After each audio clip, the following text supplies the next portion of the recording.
Today we're going to go over Erythromycin from API. Don't go anywhere. What is up, YouTube and all my fish keeping friends? How's it going out there in Fish Tank Land? This, of course, is Joseph Hardin from JH Aquatics, and I want to share with you one of my most favorite medications, something that I use all the time within my fish room when I'm quarantining, treating new fish into my fish room, or treating seriously ill fish. This is API's Erythromycin. Super awesome medication. This is an antibacterial, and this is really good for treating body slimes, mouth funguses, other different kinds of lesions and swelling within a fish. It can also be used to treat bacterial gill disease as well as red blood spots without any signs of skin damage. Really good for that as well. Please keep in mind you can use Erythromycin in both freshwater and saltwater aquariums. This product will not discolor the water within the aquarium. That's also really nice.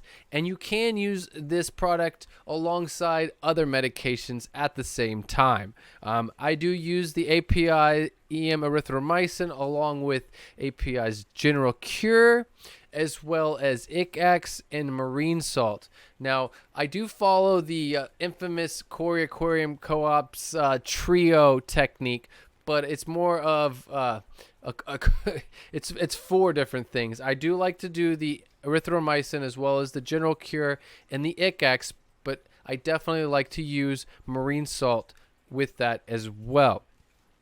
So I use those four medications to quarantine sick fish coming into, or sick fish, or just quarantine new fish coming into my fish room. This product does contain 400 milligrams of erythromycin for every teaspoon.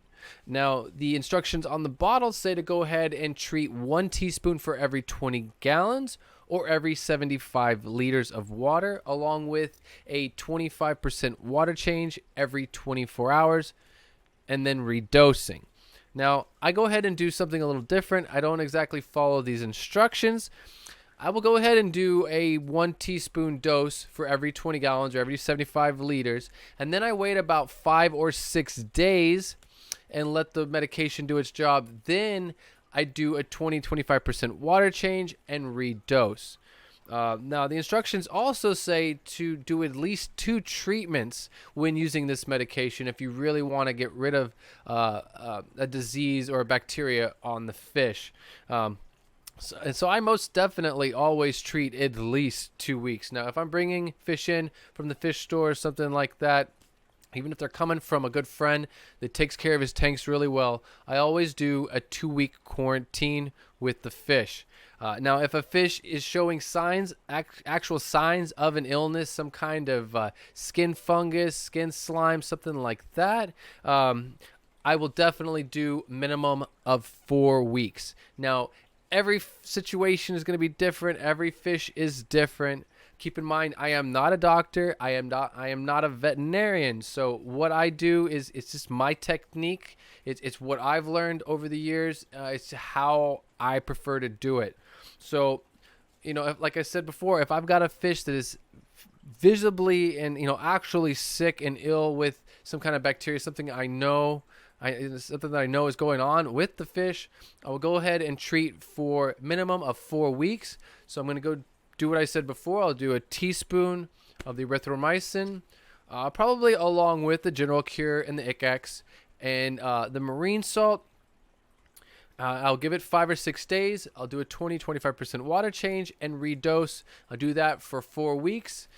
Keep an eye on the fish, and then I'll probably even go longer than that. Now, if I'm dealing with something like ick or just even anything, that if I'm watching the fish, like I said, every situation is different. If I'm watching the fish and I'm seeing that they're really just covered in ick, I'm probably going to go ahead and treat maybe every 2 or 3 days and a water change in between. And I'll do that for the first couple of, first week or two, whatever it takes. You got to keep an eye on the fish and see what's going on. And then I'll move back to the 5 or 6 days, water change, redose, and do that process. Like I said, every fish, every situation is going to be different. Now, one really awesome tip that I like to share with a lot of people is keep your quarantine tank small if you can. That's really a really good tip that I got from someone else, and I think it is a really good tip. Keep your quarantine tank small. So if this takes 1 teaspoon for every 20 gallons, if you're just treating or quarantining one fish, some nanofish like a little danio or a guppy, pregnant female guppy or whatever you're dealing with, like just 1 or 2 fish. If you have a 5-gallon aquarium, make that your quarantine tank and put those fish into that. Now you're only having to treat with a 1/4 teaspoon of your medication or medications in order to treat that fish every 5 or 6 days, and then you redose. So that is a really good tip. You can save a lot of medication, you save a lot of money that way. I definitely recommend keeping your quarantine tank small. Once again, it depends on the size of your fish. And just like all other medications, it's really important to go ahead and remove your active carbon filter from the aquarium before dosing. That active carbon filter is not going to help you at all. That carbon's going to go ahead and just pull those medications right out of the water, and it's going to make it very difficult to treat that fish. Another really interesting use for erythromycin is treating for cyanobacteria. A lot of people that I know like to treat cyanobacteria with erythromycin. Now, cyanobacteria it looks like algae, but is actually a bacteria. There's a few different colors, different forms of it that you can find. Most popular one is going to be the red cyanobacteria. There's also like a black one, and even something that's more like a goldish color, kind of goldish brownish color even. There's that as well. Now, one thing I do have to say, my personal opinion anyways, is that the erythromycin can definitely help kick back that cyanobacteria.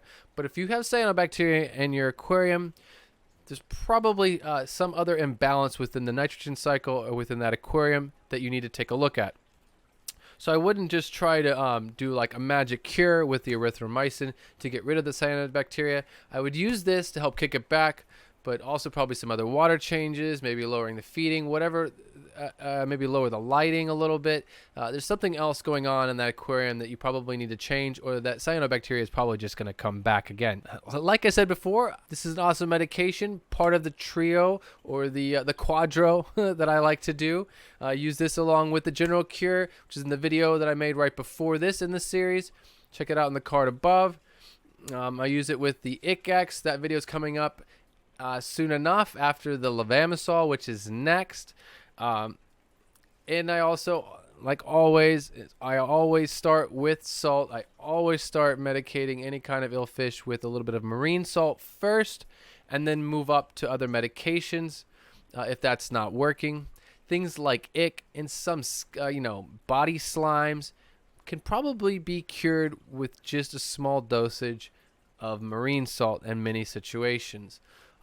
That has worked for me many times. I haven't had to go to anything hard like this even. So like I said over and over again, every fish is different. Every situation is going to be different.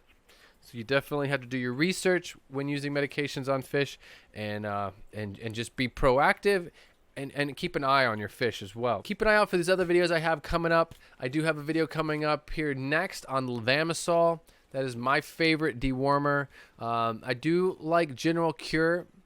General Cure is a combination of 2 medications, though, and I just personally think that the lovamisol is much stronger. Now, I do not use the lovamisol within the trio or the quadro or whatever like that.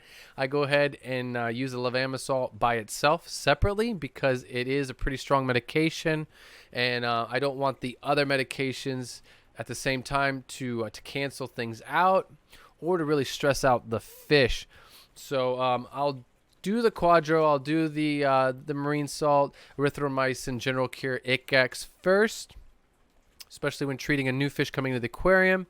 And then after that is passed, do a water change, and then I will dose with lovamisol. And that is what I really like for deworming fish. So check out that video. That video is coming up next here in this series later this week. That is that's going to be an awesome video. And then I'm also going to go ahead and do a video on the ICX, which is a really, really good product as well. So I hope this helps you out. I hope this might have helped somebody out that's dealing with a new fish or just new into the hobby. This is definitely something to keep on the shelf, to have in your fish room. Like I probably said before, this stuff, you know, comes in the big bottle here. It's about $120, $130 for this big bottle. This is something you want if you've got like lots of aquariums. But if you're just dealing with one aquarium, you can go ahead and buy the smaller packet. It's going to be about 10 or 20 packets inside of a box, and that's perfect for that situation if you just got like 1 or 2 tanks. But check this stuff out. I think you can check it out on the API website. Corey from Aquarium Co-op does have it on his website as well. Really good stuff. But thank you guys so much for watching. I really do appreciate it. If you're not subscribed to this content and you like it and you want to see more of it, please go ahead and click on that subscribe button down below. Don't forget to hit that bell icon for all notifications. And remember, guys, keep your tanks clean, your fish fed, and have fun.